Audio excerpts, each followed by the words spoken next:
So today's tutorial is a little bit different to what I usually do. I am revisiting an image that I took back in 2009. Yeah, 2009 it was. This was commissioned for a magazine, and it was a series of images that I'd done. This was just one of them, and this was the original. So this was what was published in the magazine, but I've just been looking at some old pictures and playing around, and I just wanted to see what else I would do to it differently now. So I'm just revisiting an old image basically and going through the process of making it a little bit more dramatic and adding a little bit more layers to it. So I thought I would just walk you through the process of what I've done, and then if you like any of the tips, then you can use them. So I'm going to go back to the beginning, start with the original, and just show you what I've done. Now, when you're looking at images like this, for me, it's always really important that you look at them full screen, just to get the full layout of everything, so you can see what you're doing and what needs adjusting. So whenever I'm assessing an image, that's what I do. I look at it full screen, and same with the final image as well. Is just making that full screen, because you just get a better idea. Okay, you get a better idea of the finish, and you can pick up mistakes as well. Anything that needs adjusting, it's just a lot easier. So let me go back to the beginning and walk you through the process. So the first thing I did on this anyway was I just enhanced the image. So to do that, right click and then click enhance, and then what will happen is it will come up with the super resolution, and you can then enhance it. It's already been done, so I don't need to do that. The reason why I've done that is because this was a camera, this was a Sony. It was when their first alpha range come out, so it was a long time ago. I've enhanced it just because, for that reason. Okay, so right click and then let's select edit into Photoshop 2024. I'm going to bring that up. Should be open up in here now. There we go. Okay, so what I'm going to do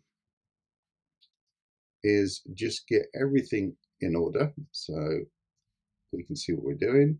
Now, what you can do is come up to window and you can select what you're seeing. So for instance, if you've got things like histograms, you might have channels, things like that. You can come onto here and just get rid of these. And like I say, it gives you that lovely space then to work from, where you haven't got to worry about anything that's not there. Okay.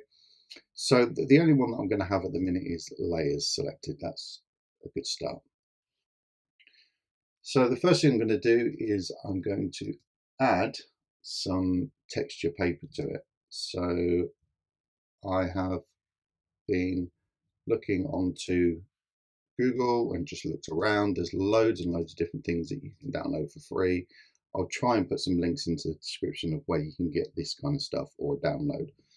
So paper texture, I'm going to open that up, and then I'm going to come up to the top here where it says move tool, click in the middle, drag it up to the file, don't let go, and let go.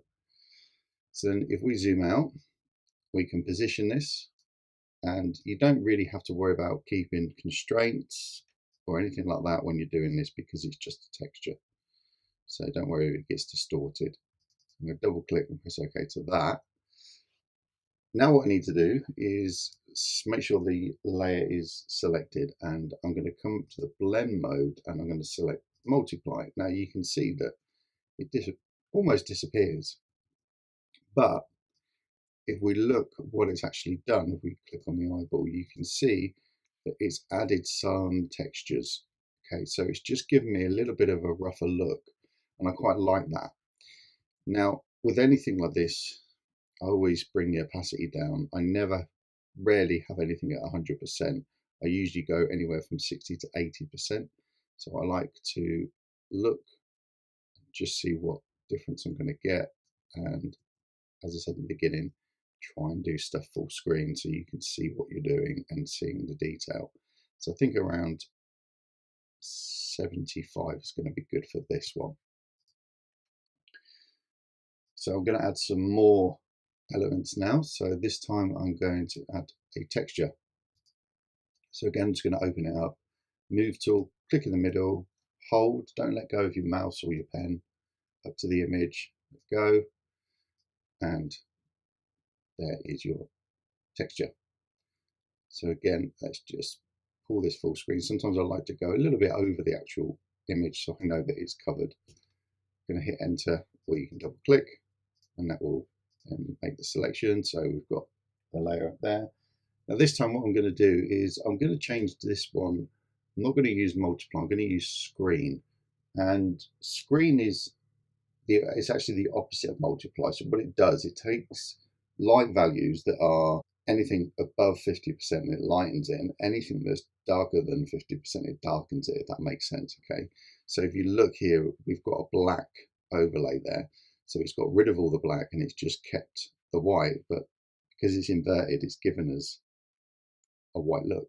Yeah, so this gives us our sort of scratches, and again, it adds a little bit of texture, and I really like it. I think it adds just a little bit more to the shot. Now, some of this I don't want in, some of it I do. Again, let's come up to the opacity and let's bring that down 60, 70%. That looks good. So because I don't want some of this in, I can come down to here and use a layer mask, come to my brush tool, and let me just click there so it's longer.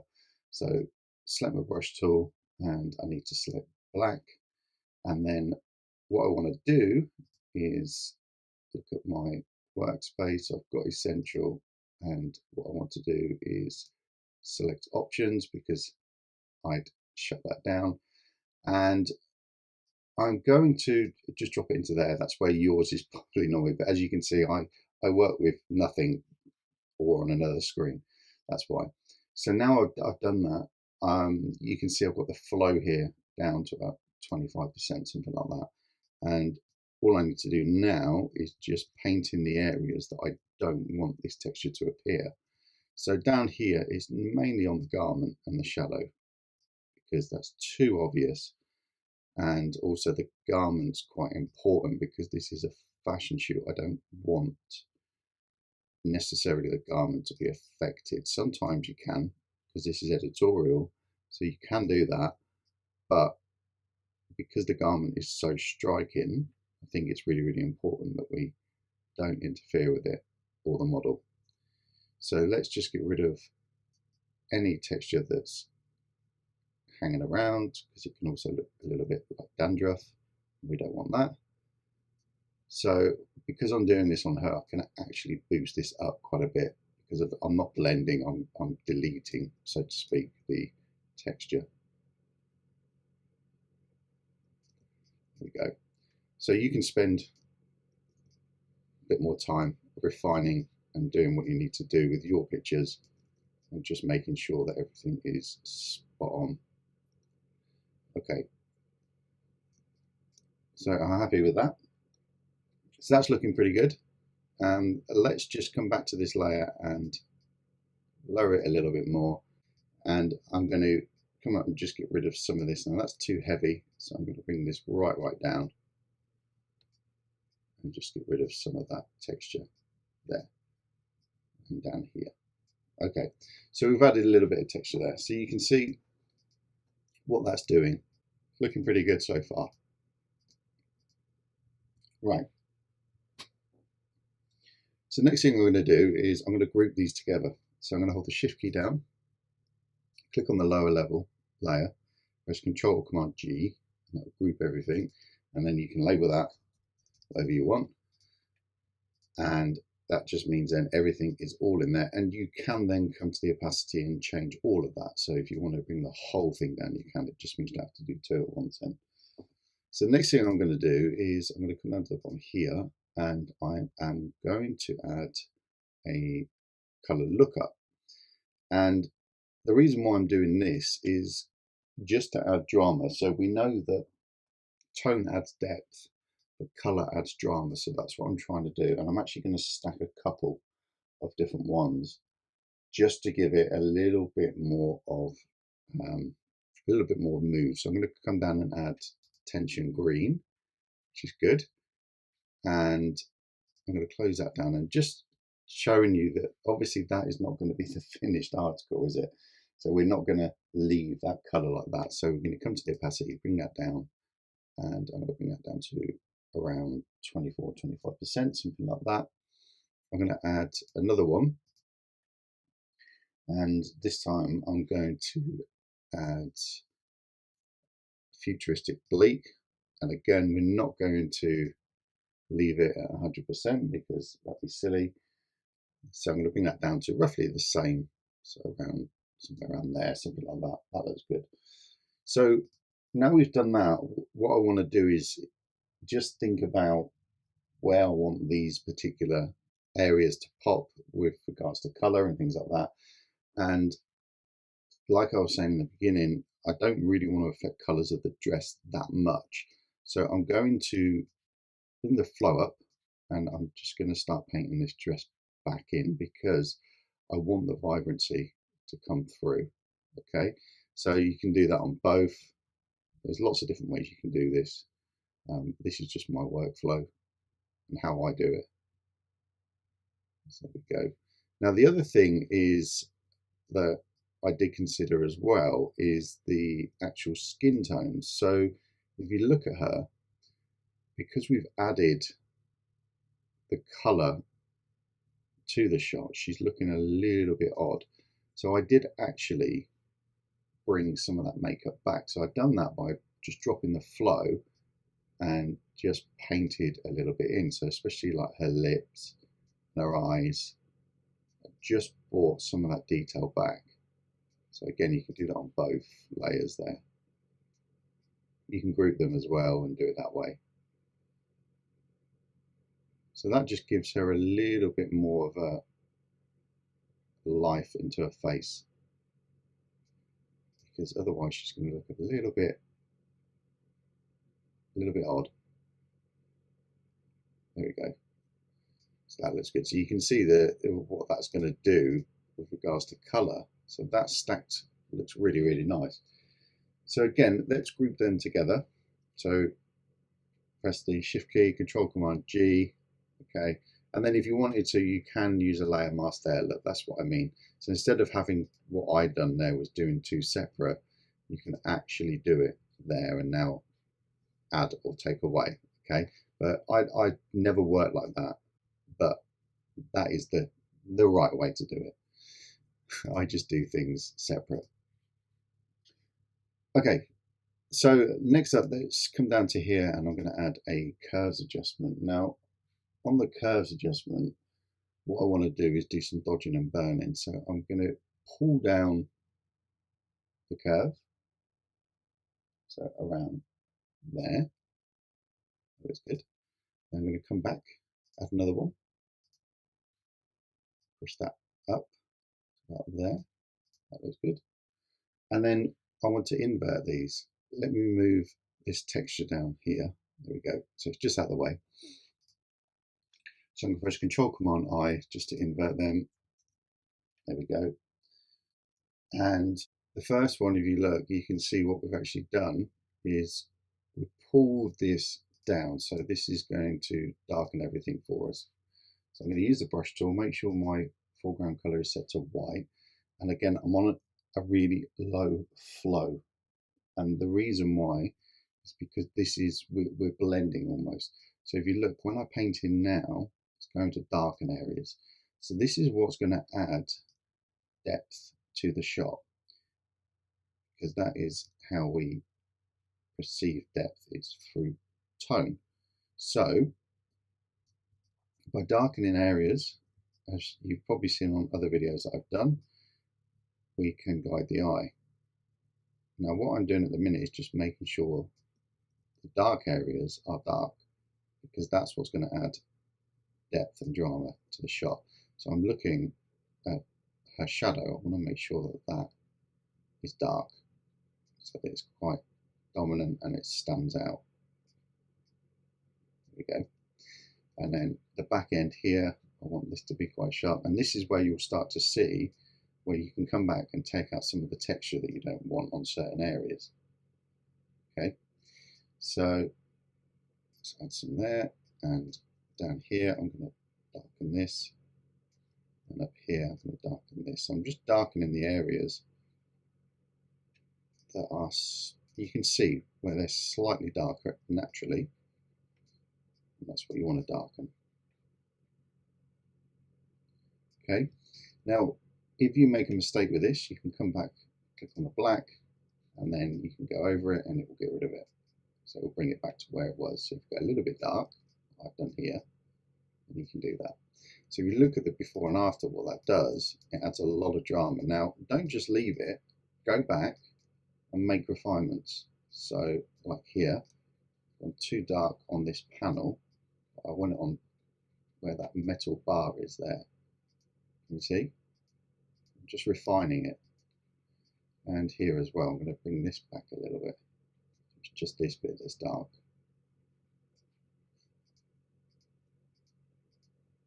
That's it. And up down here as well, I've done a little bit too much. There, that's better. It's a lot smoother. So this one here, this particular curve is our, we're brightening everything now. So we can do the same thing, make sure your brush is on white. And I'm going to drop the flow a little bit lower to around 2-3%, around there. I'm just going to brighten some of these areas here. So this is what's going to attract the eye. So I want to push that in to the dress. I'm going to go over the dress to brighten it, make it pop. Same with their face, just a little bit, and the highlights on the dress. So, and then some of the highlights that are down here, and then around her hand as well. So just take your time with this, and you can use your own judgment on this when you're doing your pictures, but the key is to do lots of before and after and just refine it and keep going over things, taking things out, adding things back. Okay, because this is a really important step.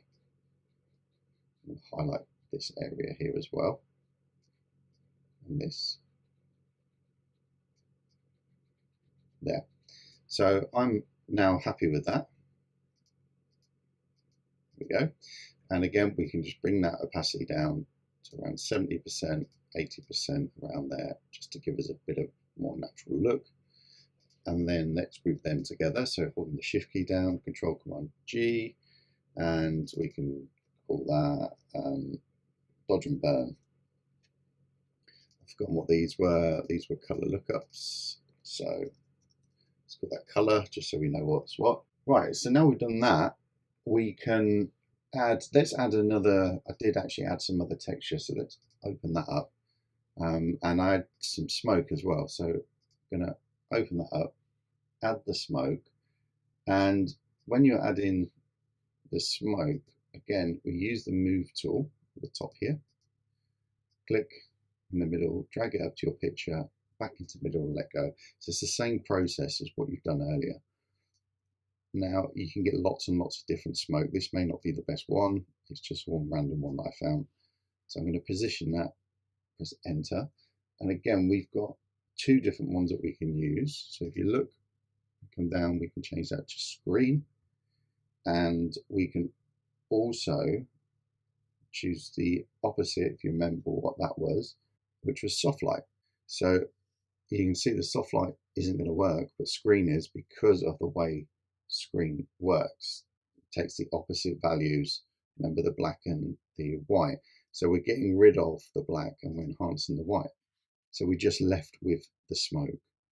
Now that looks pretty good. So what we can do just to soften this even more is if we double click on the layer, it comes up with this layer style. And then we've got this section here where it says blend if, and we've got current layer. This is what you need to be working on. So if you push this up, you'll start to see that we get rid of some more of that black, that haze, and you can see then we just get it along the bottom. So if we want to refine this even more, we hold the Alt Option key down, click on the triangle, and it separates it. And then what we can do is bring this back down, and this will just transition it a little bit more. So you can then really get a good blend. So you can then just refine it, bring it down so it's not looking as false. Again, you can push this up, push this down. I quite like it being a little bit higher than what it should be. So that looks pretty good to me. So I'm going to say OK to that.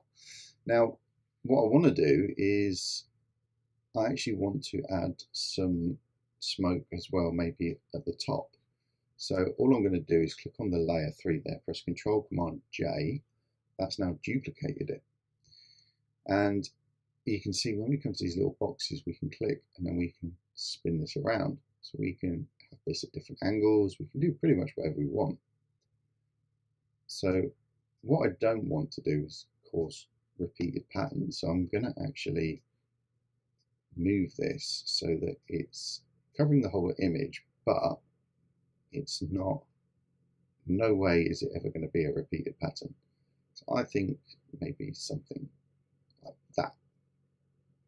And let's just see if we drag this out. Yeah, there. I'm going to hit enter. So what that's done is given us our smoke. And if we double click on this, you can see that that layer there has been separated as well with regards to the blend if layer, because we duplicated it. So you only need to do that once. It's a real good way of being able to do that. So let's hold the shift key down, press Control Command G, and let's call this smoke fog, whatever you want to call it. There we go. Okay, so what I would now do is come to the opacity and start bringing this down, so we can then control both at the same time and decide how much of this we want. Now usually my range, like I said, 60 to 80% around there. Sometimes you might need to go a little bit lower. Let's go 60. I'm going to open these up, and then what I'm going to do is click on the layer that's closest to us, this one, and I'm going to just drop the opacity on that one a little bit, and then the one at the top, I'm going to drop that a little bit more, just because the way that fog smoke works is that it'd be heavier at the bottom than it would at the top. So I'm just press enter, click away just to get that. So what I want to do now on this layer is add a layer mask, and I'm going to use the brush tool, make sure I'm on black, flow, I'm going to push that up to around 14%, 15% around there, and I'm just going to make the brush bigger. My brush is really soft as well, it's on 0. I'm just going to paint over some of that just to get rid of it. We do the same with this one here, and I'm just going to paint over some of that just to get rid of it. There we go. So now looking, what I'm going to do is make sure that I get rid of some of the smoke that's covering the model. Same on this layer here. What there is, it's a bottom layer, a top layer. That's it. Okay. So if we want to refine it even more, again, we can use a layer mask here and then just add or take away whatever we want. So you might find that easier. Yeah. And then you can just change the opacity overall. So that looks pretty good. Right, so now we've done that, what I want to do is come down to the bottom, and I want to add a little bit of contrast to this. So I'm just going to increase that a little bit more, and then I'm going to come down and do a hue and saturation adjustment. I'm going to bring the saturation down a little bit to there, and then I'm going to use the brush tool to paint her back in. I'm at very low, 22%. Black doesn't really matter that much because it's not going to take color, that much color out. So it's more her skin tones. There we go, and then obviously the dress. Now I'm going to push this up to 100%, just so we get that lovely pop of color. Make sure that we get all of that in. There we go. Okay, So let's bring the flow down, and what I want to do is bring some of this colour back. Not all of it, but just some of it. So very, very light dusting. You can see there what I've done. And then we can bring the opacity down, the actual adjustment there. Okay, so now we've done that, what I want to do is bring this back into Lightroom. So I'm going to come up to here and click Save. So let's come back into Lightroom, come into the Develop module. And you're probably wondering why I say this is a JPEG. It's because it was a 5 GB file. So just for tutorial purposes, I've just saved it as a JPEG just to bring it back into here to show you. So then what I'm going to do is just add a final bit of color grading to this, and I'm going to come down to some of my favorites, which are the cinematic settings presets. I really like these. These are brilliant. So I'm going to go with something like the CN09, which gives this lovely green look, and then bring that amount right down so we can just get an idea of what that's going to do. It's just going to add a splash of color to the whole image. I don't want this to be too overpowering, so I like to push and pull just to get my eyes set so I know where it needs to be. And there is always a tipping point where it goes too fast, which is about there. So I'm just bringing this back. I think it's about there. And that's it. That's the final process. So you can see what that preset's done. It's just added a little bit of green there. And again, like I said in the beginning, you need to view these full screen to get the idea of the final finish. So you can look up here, like I would probably take some of this away, probably just clean it up a little bit more, so I'd go back and just keep refining it until I'm really, really happy with it. But if you look at the original, you can see there, the original, that's what was published in the magazine, and it works, it's vibrant, it's very punchy.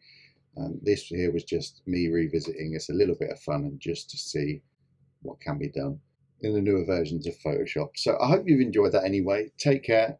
I'll see you in the next video. Bye bye.